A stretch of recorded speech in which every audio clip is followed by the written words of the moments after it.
would always conflate Debs and Babs because of the initial thing. Oh, hello.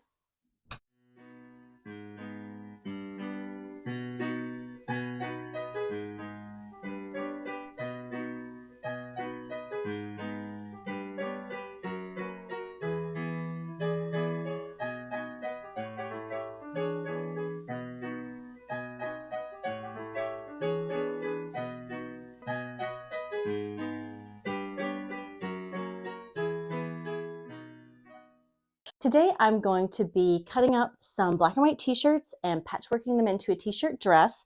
And I know sometimes it's tricky to thrift solid t-shirts in the wild, so I'll give you a few workarounds in case the only t-shirts you can find are like a chili cook-off 5K reunion Sweet 16 in Daytona, Florida. So let's take a look at the ingredients. I'll be doing a black and white combo, so I've got a black tee and a white tee that are roughly the same size. To measure it all out, I've got a yardstick and a tape measure and some tailor's chalk, and then a cutting device, the rotary cutter or scissors, and then just some pins, and I think that's it.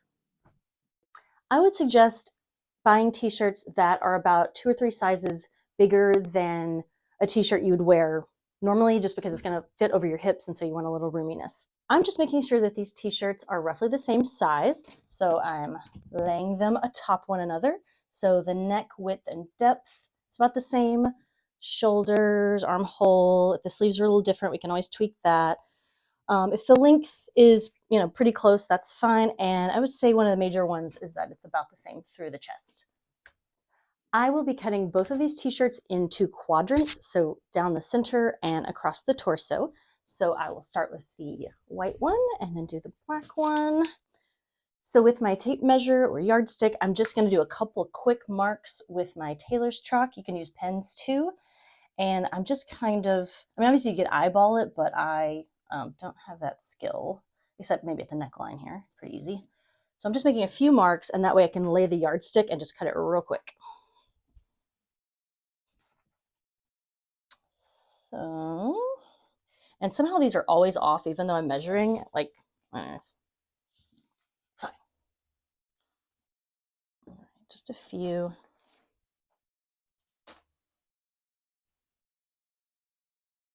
All right. I still have not sharpened my blade, so, and I'm cutting on the seam of the mats, so you will see failure. All right, and somehow they're always like a little off. I don't know why. I think, anyway, t-shirts just have torque. I don't know. Oh, there we go. God, this is so embarrassing. I'm just kidding. All right, but I want to make sure I kind of keep them lined up here. At this point, I just want to make sure these t-shirts are the same length, because if you have one that's really short, you might need to cut the short one first, just for planning purposes. But I'm really just cutting it about through the middle, about through the middle. That's language. Okay.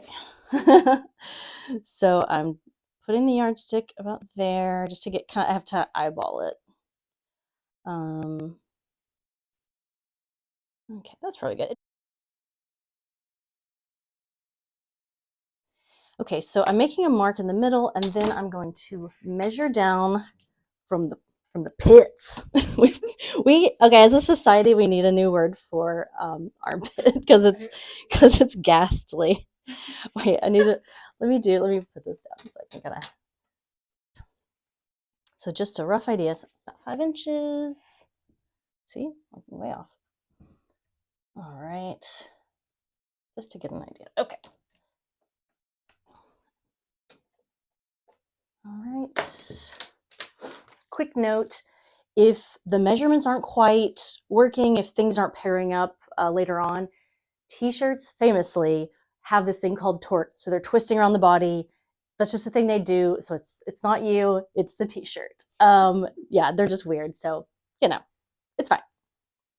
I've washed like some t-shirts that just when I came out of the wash, it was absolute, like, I don't even know what to call it, like twisting around my body. Okay.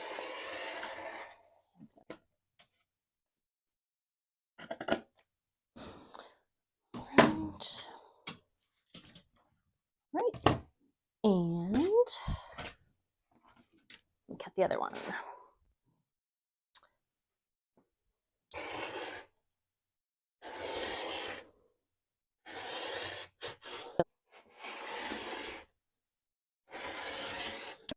Now I am going to align the quadrants. That is my YA novel. So if you want to make a checkered t-shirt, you would stop at, well, not literally stop at this point because this is nothing, but you would serge it, continue some of the steps, but this would be the layout. But I want to go for a t-shirt dress. So I am going to add in the other two hem pieces. And just a quick note, you also get a bonus cropped t-shirt. So you could, you know, serge that, boom, you get a little bonus. But for now, we're going to put them to the side. I've noticed recently it's harder to find solid t-shirts at the thrift store, and they always seem to have like a logo on them. So a little workaround for that, more specifically for the black t-shirts or a darker color, maybe not so much for the white t-shirts or anything lighter because you can kind of see through them. But for the black t-shirts, let's say this had a logo on it, you can just flip it inside out. And yes, you see the serging, you know, if it has a side seam, but I think that adds interest. So I say go for it. And yes, there is a wrong side of t-shirts, you know, but again, it adds interest. And you can barely tell. Anyways, so that's my workaround. Are you impressed? Every t-shirt is printed nowadays. I don't know. That's really my platform that I want to, you know, preach on. Stop printing on t-shirts. Stop printing t-shirts. Okay, I have lined everything up here, and at this point, I really just need to cut off the hem of these pieces. So I'm just going to trim that and try to just sort of make sure everything is lining up. So like how this piece is a little bit longer, so I'll just trim that off a little bit, maybe even do one of these as a guide. So I'll just trim that off. So it's really, this is the trimming hour.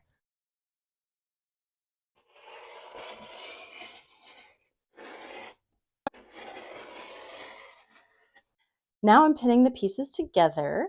I usually start at the center front neck. So, and then I'll sew downward because, I mean, unless you want the neckline to be askew, which is a beautiful look, but I'm a freak and I want it to line up. And then I'm just pinning the back neck. Same with the hem. I'm going to start pinning here, and then because I'll be serging this way, because if I start here and it's a little off at the end, that will drive me crazy. But it can also be a cute look. Up to you.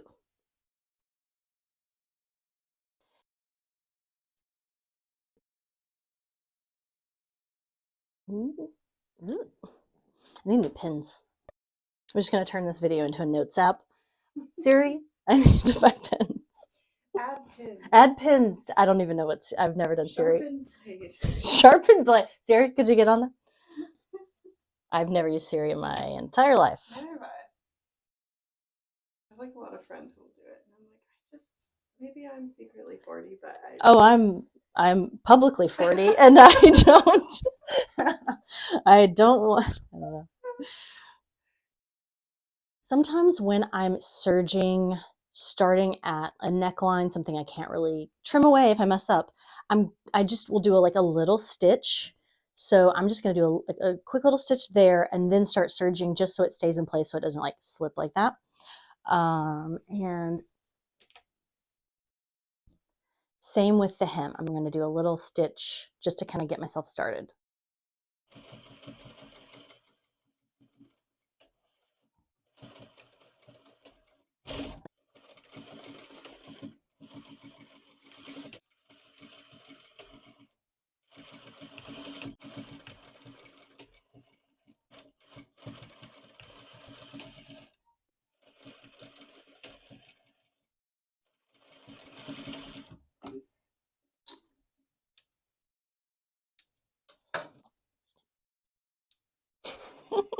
They love it. Those perverts. Oh, wait, yeah. And if you don't have a serger, you can just keep doing that straight stitch all the way down, and then every time I'm serging, just do a straight stitch. I'm about to serge all the pieces together, and I just wanted to mention that I'm going to be using stretch serger thread, which is good for knits. It's just like a little wispier and stretchier, but you can use regular serger thread as well.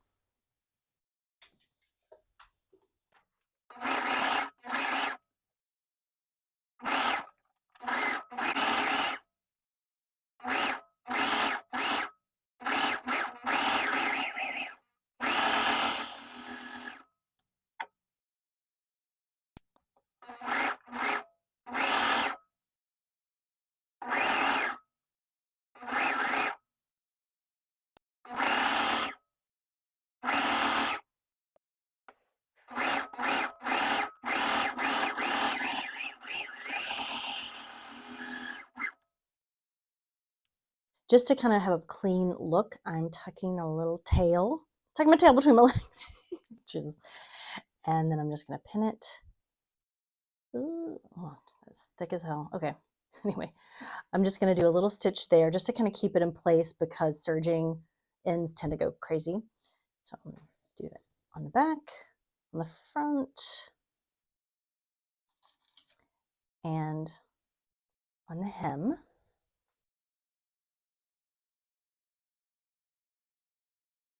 And it doesn't matter which side, obviously.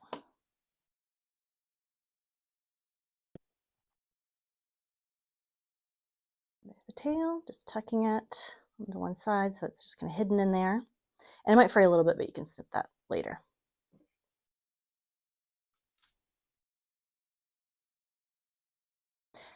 And I'm not stitching all the way across. I'm just doing a little stitch right there at the hem and the neckline.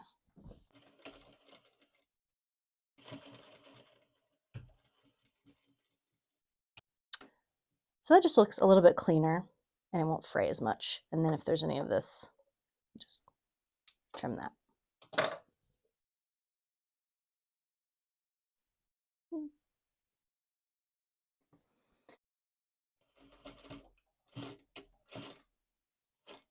It's weird.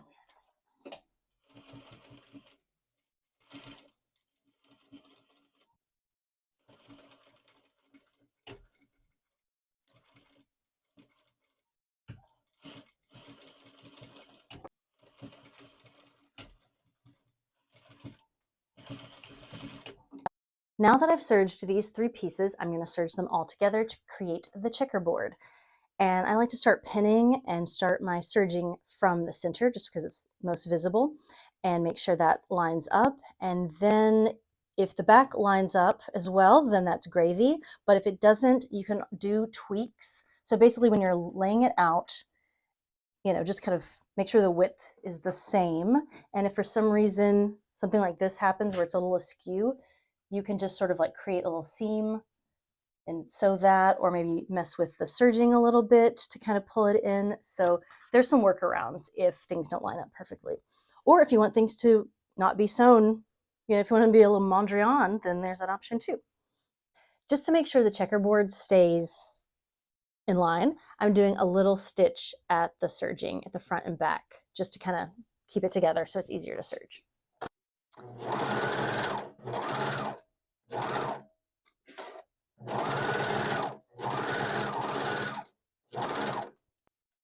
Also, I've seen these videos and I'm like, wait, my profile, and I'm just kind of like slack jawed. So do I need to be like, and I sew my hand to it, or like 45, like, but my chin needs to be. Like slicing through the fabric. And I'm like, yeah.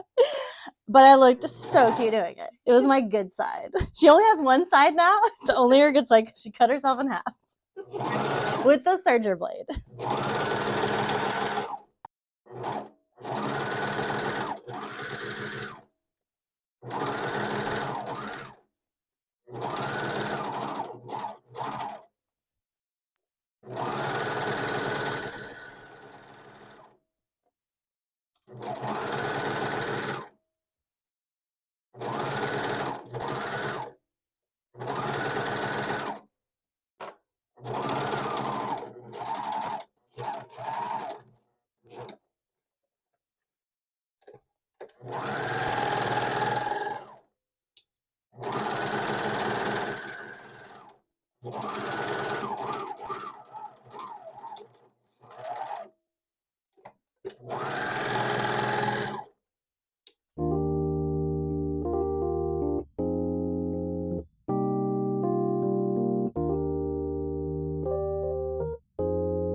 There is just something, I don't know, intoxicating to me about turning two boring solid t-shirts into an entirely different garment, into a checkered t-shirt dress, and you get a bonus color block crop.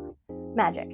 So I would say for the next iteration of this, I might explore doing multicolored, maybe doing 6 different colors.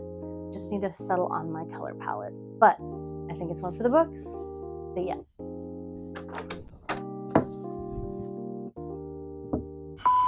We've established there's no words to start a sentence. Sorry. A bird flew in my mouth. Okay, sorry. I'm just like doing this. I'm just like, okay, well.